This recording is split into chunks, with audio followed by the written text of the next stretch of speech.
అందరికీ జై భీమ్. నా పేరు పిల్లి బాబురావు.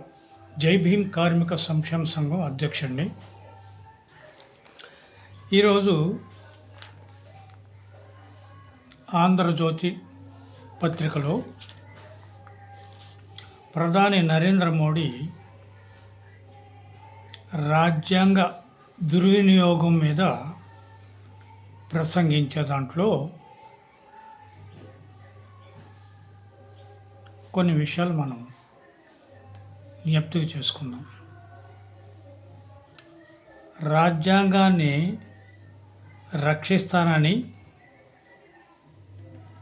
బీజేపీ చెప్పటం,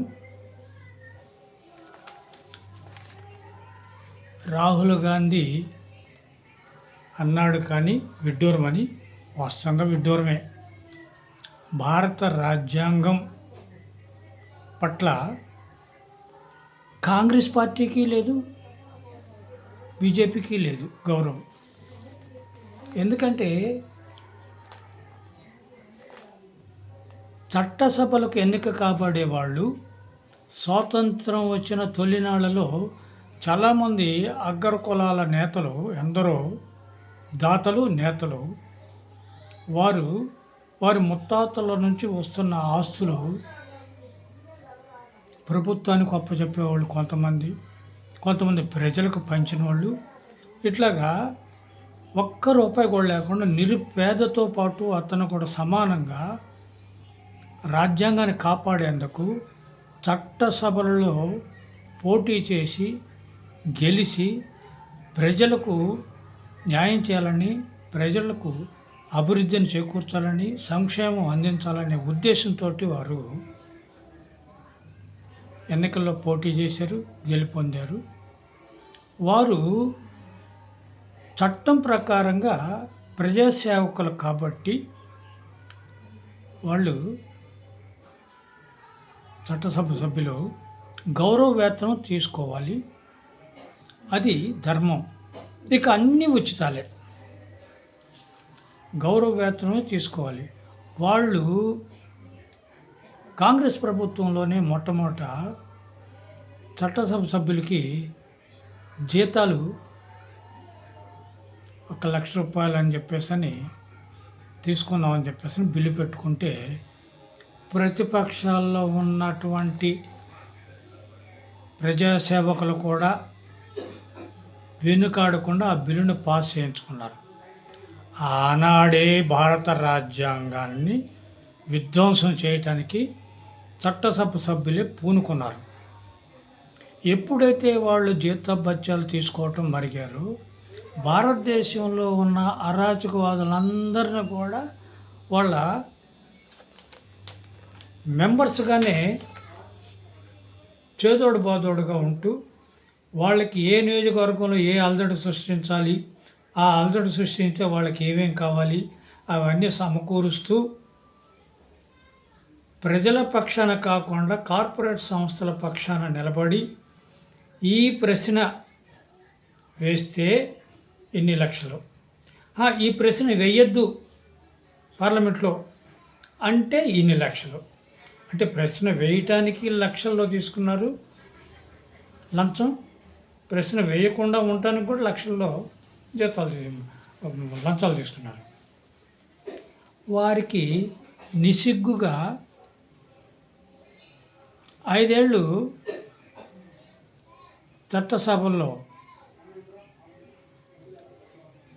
ఏ 9 నెలలకో సంవత్సరంన్నరకో ఒకసారి పార్లమెంటు 1 రోజు 2 రోజులు చేసినా వారికి మరలా ఫింక్షన్. ఎంత సిగ్గుచెట్టు చూడండి. కోట్ల రూపాయలు ఓటుకు నోటుకి ఖర్చు పెట్టి ప్రజలకి మద్యం తిప్పించి మరి ఓట్లు దండుకున్న వాళ్ళు నెల జీతాలే కాకుండా 5 ఏళ్లకే మళ్ళీ పెన్షన్ సదుపాయం కూడా తీసుకోవటానికి వాళ్ళు సిద్ధపడ్డారు. ఇది భారత రాజ్యాంగాన్ని విధ్వంసం చేసిన వాళ్ళుగా గుర్తించాలి. ఎందుకంటే వీళ్ళకి రాజకీయ నాయకులకి కులం ఉంది, మతం ఉంది, ప్రాంతం ఉంది. ఈ 3 చూసే వాళ్ళు ఎవరికైనా కానీ సహకారం చేసేది. కానీ ఇందులో మరి డాక్టర్స్ అయితే అసలు కనిపించని దేవుడు ఒకడుంటే, కనిపించే దేవుడు డాక్టర్ అని ఒక నినాదం ఉంది. అలాంటి డాక్టర్ కూడా బడుగు బలహీన వర్గాల పక్షాన, పేదల పక్షాన వాళ్ళు సేవ చేయలేదు. కానీ ఏ గుర్తింపు లేని పారిశుద్ధ్య కార్మికులు కులం చూడరు, మతం చూడరు, ప్రాంతం చూడరు. అధికారి ఏ వీధులైతే చేయమన్నారో, ఏ మరుగుదొడ్లైతే కడగమన్నారో వాటిని చిత్తశుద్ధితోటి అది కమ్మవాళ్ళదా, ఇది రెడ్లదా, ఇది బ్రాహ్మణులదా, ఇది వైశ్యులదా అనేది చూడరు వాళ్ళు. ఎమ్మెల్యేలు, ఎంపీలు ఇంకొక కితాబు కూడా ఇస్తున్నారు. పారిశ్రామిక కార్మికులకి వెల కట్టలేము అని చెప్పేసి. వీళ్ళేమో నెలకి 2 లక్షలు, 2,500,000 జీతాలు, మళ్ళీ ఈ డిఏలు బొయ్యలు కలుపుకుంటే మొత్తం 5 లక్షలు నెలకు సంపాదించుకుంటూ 5 ఏళ్లకే పెన్షన్లు తీసుకునేవాళ్ళు పారిశుద్ధ్య కార్మికులకి వెల కట్టలేరంట. వాళ్ళని కొనియాడటం అది ఎంత సిగ్గుచేటు. డాక్టరు ప్రజాసేవకుడే, రాజకీయ నాయకుడు ప్రజాసేవకుడే, మరి పారిశుద్ధ్య కార్మికుడు ప్రజాసేవకుడే. కానీ వీళ్ళిద్దరూ తప్పుకున్నా కానీ, డాక్టర్ కానీ రాజకీయ నాయకుడు కానీ తప్పుకున్నా కానీ ప్రజలకి ఇబ్బంది ఉండదు. పారిశుద్ధ్య కార్మికుడు తప్పుకుంటే భారతదేశం నాశనం అయిపోయింది, శ్మశానం అయింది. భారతదేశాన్ని చీపురు పెట్టి ఊడ్చి శుభ్రం చేసేవాడు పారిశుద్ధ్య కార్మికుడు. వాడికి వెల కట్టలేకపోవటం అనేది సిగ్గుసేటు. వెల కట్టాలి. మరి రాజకీయ నాయకుడి కంటే కూడా, డాక్టర్ కంటే కూడా గొప్పవాడని నేను ఎందుకు అంటున్నానంటే, గొప్ప గొప్ప డాక్టర్లని ఫారెన్ నుంచి కూడా తెప్పించుకొని ఇక్కడ వేల కోట్ల రూపాయలు సంపాదించుకున్న వాళ్ళ బిడ్డలకు కానీ వాళ్ళకి కానీ రోగాలు వస్తే ఆపరేషన్ చేయించుకుంటారు. Operation success. కానీ ఆ పరిసర ప్రాంతం శుభ్రం చేయాల్సింది డాక్టర్ కాదు, పారిశుద్ధ్య కార్మికుడు. వాడు శుభ్రం చేయకపోతే వైరస్ అయ్యి మరణానికి కారణమవుతాడు ఆ పేషెంట్. మరి ఎంతలో డాక్టర్ అయినా కానీ, చక్కగా ఆపరేషన్ చేసినా కానీ పారిశుద్ధ్య కార్మికుడు అక్కడ చెయ్యి పెట్టకపోతే మరణమే. మరి అంతటి గొప్ప పారిశుద్ధ్య కార్మికుడికి మనం విజ్ఞతతో ఆలోచించాలి. పారిశుద్ధ్య కార్మికుడికి మినిమం రోజుకి 1,500 కానీ వారికి ఇవ్వాలి. అంటే నెలకి 45,000 రూపాయలు జీతం ఇవ్వాలి. వాళ్ళకి ప్రత్యేక క్వార్టర్స్ ఇవ్వాలి, పర్మనెంట్ క్వార్టర్స్. వాళ్ళ బిడ్డలకి ప్రత్యేకంగా విద్యను అభ్యసించాలి. వారికి వైద్యం కంప్లీట్గా ఉచితంగా చేయాలి.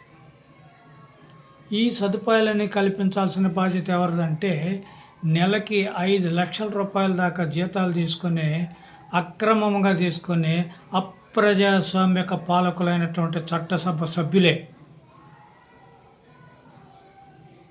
ఈ భారతదేశానికి రాజ్యాంగాన్ని ధ్వంసం చేస్తుంది ఎవరంటే చట్టసభ సభ్యులే.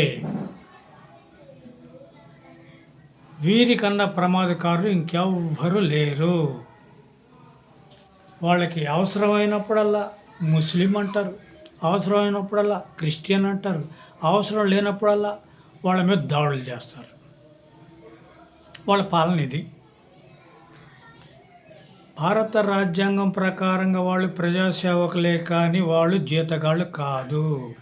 ప్రభుత్వ ఉద్యోగాలు ఇచ్చేటప్పుడు కూడా వాళ్ళకి కనీసం 15 సంవత్సరాలు సర్వీస్ ఉంటేనే వాళ్ళకి పెన్షన్‌కి హక్కుదారులు. మరి ఈ రాజకీయ నాయకులకి ఏంటి 5 సంవత్సరాలు చేయంగానే పెన్షన్, మళ్ళీ ఎన్నికల్లో ఎంపీగాను, ఎమ్మెల్యేగాను పోటీ చేసి గెలుపొందితే ఇటు ఈ పెన్షను 75,000, 25,000, 30,000 ఎంతో రాష్ట్రానికి ఒక పద్ధతిలో ఉండే వీళ్ళకి. ఆ పెన్షన్ తీసుకుంటూ ప్రస్తుతం ఇప్పుడు ఉన్న ఎమ్మెల్యే గాని, ఎంపీ పోస్ట్‌లో ఉన్న జీతం తీసుకుంటూ ఉంటారు. మళ్ళీ అది అయిపోగానే ఆ పెన్షను, ఈ పెన్షను ఎమ్మెల్యేగా గెలిచి వెలగబెట్టిన దానికి ఒక పెన్షను, ఎంపీగా వెలగబెట్టిన దానికి 2 పెన్షన్లు, 1,50,000 పెన్షన్లు తీసుకుంటున్నారు. మళ్ళీ ఎన్నికల్లో పోటీ చేసి మళ్ళీ గెలిస్తే మళ్ళీ ఈ 1,50,000 పెన్షను, మళ్ళీ ప్రస్తుతం ఇప్పుడు మూడోసారి గెలిచినందుకు మళ్ళీ జీతం అదొక 5,00,000. ఇది అంతా ఏంటి? భారతదేశాన్ని విజన్ అంటున్నారు, 2047 అంటున్నారు. సిగ్గుందా మీకు? సిగ్గుంటే మీరు ఈ జీతాలు తీసుకోరు, ఈ పెన్షన్ తీసుకోరు. ప్రభుత్వ అధికారులకేమో మినిమం 15 సంవత్సరాలు సర్వీస్ ఉంటే వాడిని కూడా పెన్షన్ ఇవ్వరైతే నువ్వు 5 ఏళ్ళకి పెన్షన్ ఎట్లా తీసుకుంటున్నావు? నువ్వు ఎట్లా రాజ్యాంగాన్ని కట్టుబడి ఉన్నావు? నువ్వు రాజ్యాంగాన్ని విధ్వంసం చేస్తున్నావు.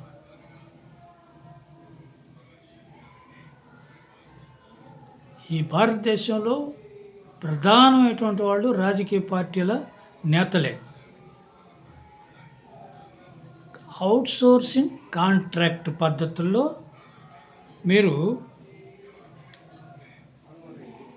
ఉద్యోగాలు ఇస్తున్నారు. అవుట్సోర్సింగ్ కాంట్రాక్ట్ పద్ధతిలో పెట్టుకున్న వాళ్ళకి జీతాలు నెలకి ఒక అధికారి ఆఫీస్ గదిలో ఎయిర్ కండిషన్ పెడితే దానికి బిల్లు ఎంత వస్తుందో తెలుసా? 15,000, 16,000 వస్తుంది కరెంటు బిల్లు. ఆ బిల్లు అంత జీతం వీళ్ళకి ఇచ్చేది. అంటే మీరు అధికారంలో ఉన్నంత వరకు ఈ సేవలు కొనసాగిస్తారు. మీరు అధికారం పోయిన తర్వాత మళ్ళీ ఎన్నికల్లో గెలిస్తేనే. కాబట్టి మీరు మీ అధికారంలో ఉన్నంత వరకు మీ పారిశుద్ధ్య కార్మికులను కానీ, ఇంకొక కార్యక్రమాలు కానీ, లేకపోతే ప్రభుత్వ ఆఫీసులో అవుట్సోర్సింగ్ కాంట్రాక్ట్ పద్ధతిలో పెట్టుకునే వాళ్ళందరికీ పురమాయించుకుంటున్నారు. అంటే ఆ శాఖకి ప్రభుత్వ ఉద్యోగులుగా 35 సంవత్సరాలు సర్వీస్ చేసుకునే అవకాశం లేదా? మీ రాజకీయ ఎలక్షన్స్ లాగానైనా వీళ్ళని కూడా పెట్టుకునేది.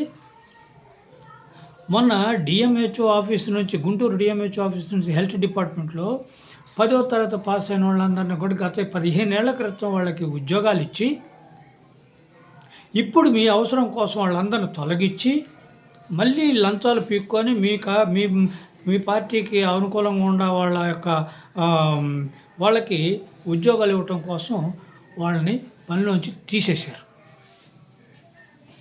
ఏ కారణం లేకుండా తీసేశారు. ఈ 15 ఏళ్ళు అప్పుడు వాడు ఉద్యోగంలో చేరేటప్పుడు వయసు ఒక 25 ఏళ్ళు, 25, 15, 40 సంవత్సరాలు. ప్రభుత్వ ఉద్యోగం చేయడానికి ఇంకెక్కడైనా కానీ వీడు అర్హుడిగా ఉంటాడా? వయసు సరిపోయిద్దా? ఏం తింటున్నారయ్యా మీరు?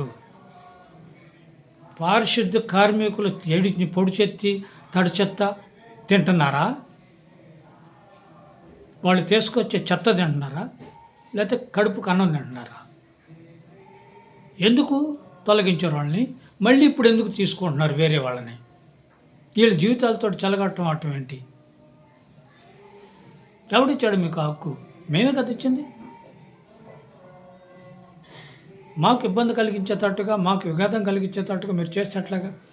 కరెంటు ఛార్జీలు జగన్ ప్రభుత్వంలో తండోపతండాలుగా 9 సార్లు 10 సార్లు మరి ఛార్జీలు పెంచాడు. నేను వస్తే అసలు పెంచను అని చెప్పేసి అన్న మనిషివేగా నువ్వు. 6 నెలలకి ఎట్లా పెంచావా కరెంటు ఛార్జీలు? నువ్వు మనిషివి కాదా? నీకు ఇంగిత జ్ఞానం లేదా? అంటే మోడీ కళ్ళల్లో ఆనందమే చూస్తావు కానీ ప్రజల కళ్ళల్లో ఆనందం చూడవా? అదానీ దగ్గర ఇతను 17,000 కోట్లు ఏమో లంచం తీసుకున్నాడు అని చెప్పేసి పత్రికల్లో ఆంధ్రజ్యోతిలో కానీ ఈనాడులో కానీ బ్రహ్మాండంగా చెప్తున్నాడు. లంచం తీసుకున్నాడు. ఇచ్చినోడు ఎవడమ్మా మొగుడోడు? జగన్కి లంచం ఇచ్చిన వాడు ఎవడమ్మా మొగుడు? అదని కదా. మరి అదాని మీద యాక్షన్ తీసుకోవాలి కదా. జగన్ను కూడా అరెస్ట్ చేసేటప్పుడు అదాని మీద అరెస్ట్ చేయాలి కదా. ఇప్పుడు అదాని లంచాలు ఇచ్చి ఇప్పుడు మరి ఇక్కడ రాష్ట్రంలో పెట్టుబడులు పెడుతుంటే మీరు ఎట్లా కొనసాగిస్తున్నారు? అలాంటి నేరస్తుతోటి మీరు సయోధ్య ఎట్లా కుదుర్చుకున్నారు? చంద్రబాబు అయినా, పవన్ కళ్యాణ్ అయినా, మరి మోడీ అయినా కానీ చెప్పాల్సిన బాధ్యత ఉంది కదా. భారత రాజ్యాంగాన్ని విఘాతం కలిగించిన వాటిలో మొట్టమొదటిగా కాంగ్రెస్ ఉంది, తర్వాత బీజేపీ ఉంది. సభ్యుల మటుకి అటు ఇటు తిరిగేవాళ్లే. అది అధికారంలో ఉంటే అటు వెళ్ళిపోతారు, ఇటు అధికారంలో ఉంటే ఇటు వచ్చేస్తారు. సభ్యులు వాళ్ళే, వాళ్ళు కానీ వాళ్ళ బిడ్డలు కానీ వాళ్ళ పెళ్ళాలు కానీ ఎవరన్నా కానీ వీళ్ళే. కుటుంబ వారసత్వాలు మేము సహించమంటాడు మోడీ. ఆ బీజేపీలో ఎంతమంది ఉండారో, తండ్రి కొడుకులు కానీ మొగుడు పెళ్ళాలు కానీ రకరకాలుగా కుటుంబాలు కానీ వాళ్ళు సభ్యత్వం తీసుకొని వాళ్ళు చట్టసభల్లో రాజ్యాధికారం చలాయిస్తున్నారు. కాంగ్రెస్ పార్టీయే ఇక్కడ రాశాడులే ఏమని, 50 ఏళ్ళుగా పాలించిన నెహ్రూ గాంధీ కుటుంబమే రాజ్యాంగాన్ని అధికంగా దుర్యోగం చేసింది. నేను ఇప్పుడు లేటుగా వచ్చాను కాబట్టి నేను ఇప్పటి నుంచి రాజ్యాంగం దుర్యోగం చేస్తానంటావా మోడీ? చేసావుగా. 55 ఏళ్లలో 47 లక్షల కోట్ల రూపాయలు బాకీ చేశారు వాళ్ళు. 10 ఏళ్లలో 147 లక్షల కోట్ల రూపాయలు బాకీ చేసేవారు. ఇక ఎంతకన్నా దుర్యోగం ఏంటయ్యా? ఆ డబ్బు ఎక్కడికి పోలా? రాజకీయ పార్టీల కనుసనల్లోనే, రాజకీయ పార్టీల నాయకుల జోబుల్లోనే, మీకు సపోర్ట్గా ఉన్నటువంటి కార్పొరేట్ సంస్థలతోనే మొత్తం 200 లక్షల కోట్ల రూపాయలు పోగై ఉంది. రాజ్యాంగాన్ని వాళ్ళు రక్తం పీల్చటం కాదు, నువ్వు అసలు ఇంకా భయంకరంగా పీల్చేస్తున్నావు నరేంద్ర మోడీ. నీకు సపోర్టుగా ఇప్పుడు ఇది ఇందాకన్నాను చూడు, రాజే కింకరుడు కింకరుడే రాజు అగును అని. ఈ రాజు చంద్రబాబు కూడా నీకు సపోర్టుగా బ్రహ్మాండంగా చేసి నిన్ను రాజును చేశాడు. నువ్వు కింకరుడు వాస్తవంగా.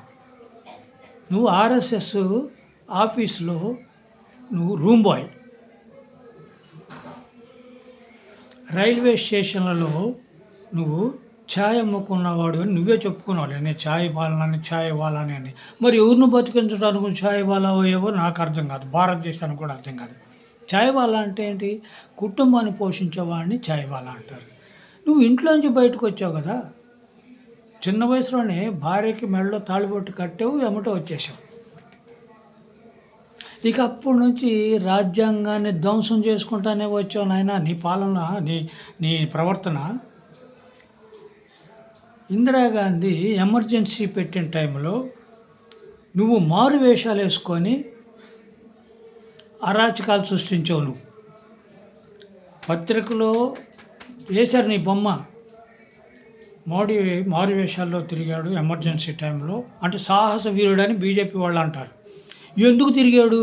అరాచకాలు సృష్టించడానికి. గోద్రా అల్లర్లో ఎట్లాగ చేశాడో ఈ ఎమర్జెన్సీలో కూడా ఆమెకి ఇంకా చెడ్డ పేరు తీసుకురావడానికి, అరాచకాలు చేయటం కోసం మారువేషంలో తిరిగేవే కానీ నువ్వు దేశం ఉద్ధరించటానికి కాదు. నీకు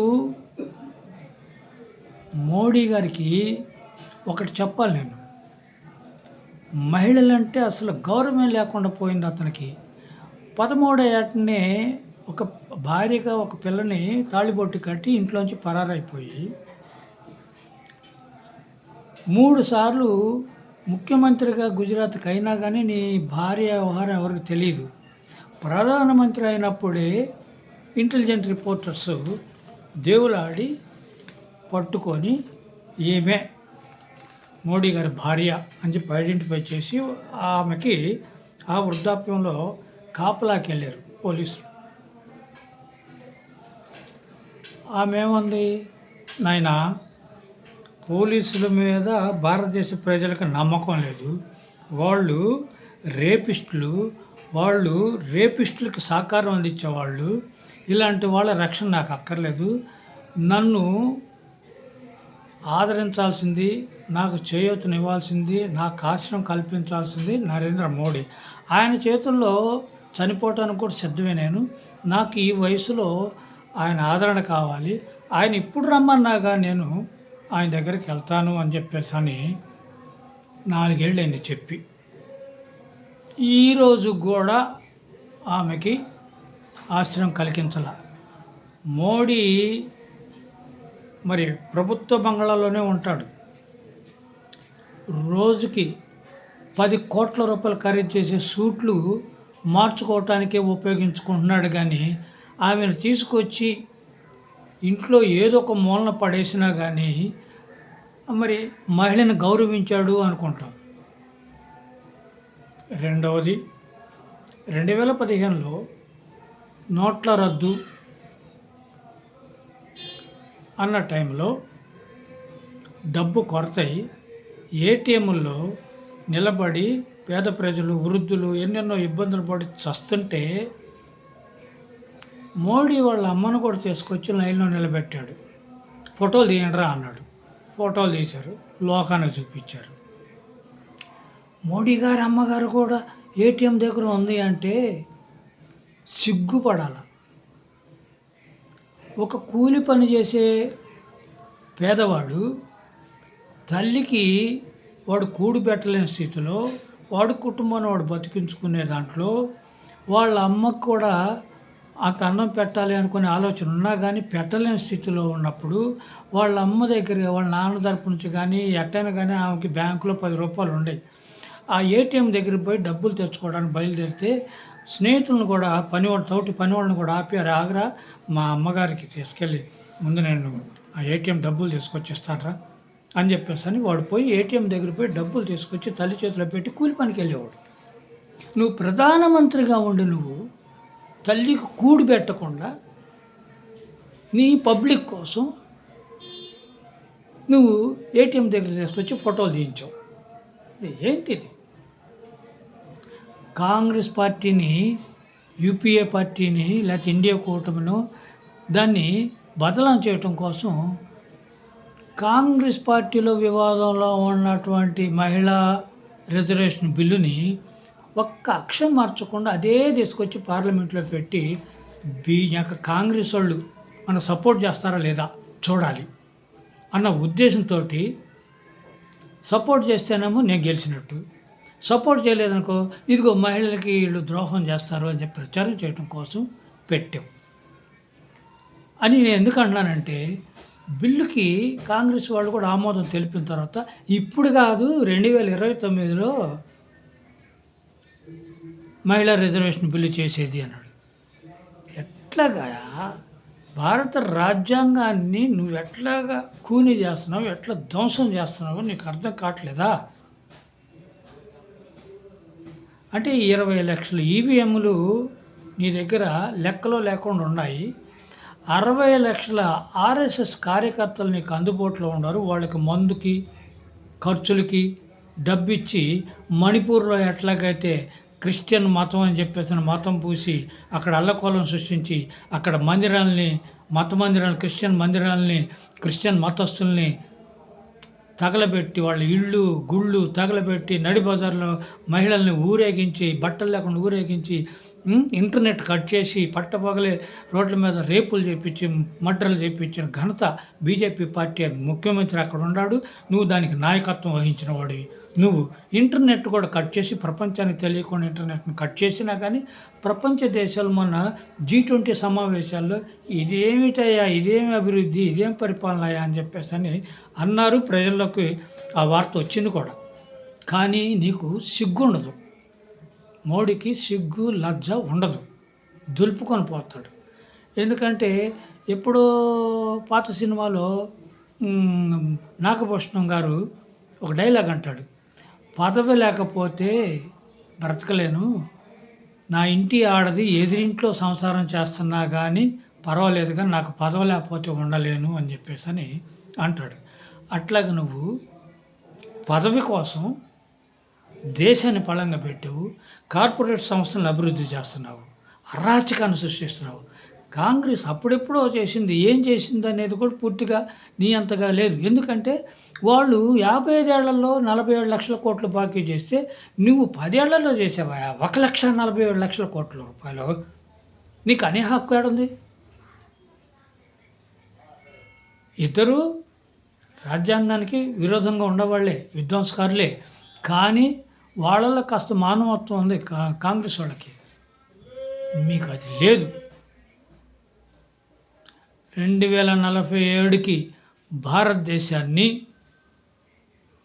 రొట్టె మొక్కలు, ఇతర దేశస్తులు వచ్చి రొట్టె మొక్కలు మాకు పంచి కూలి పని చేసుకోవటానికి ఉపయోగపడేటట్టుగా మీరు చేస్తారు.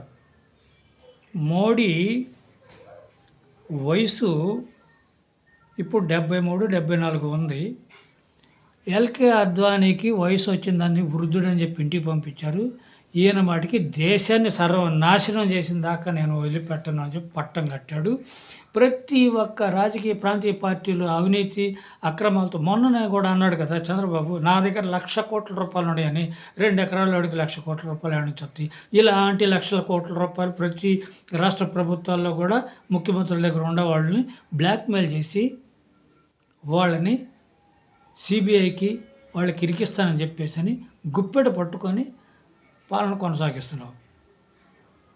ఈ అరాచకం మరి భారతదేశం మీద ఎందుకో నీకు అంత కక్ష ఉందో నాకు అర్థం కావట్లా.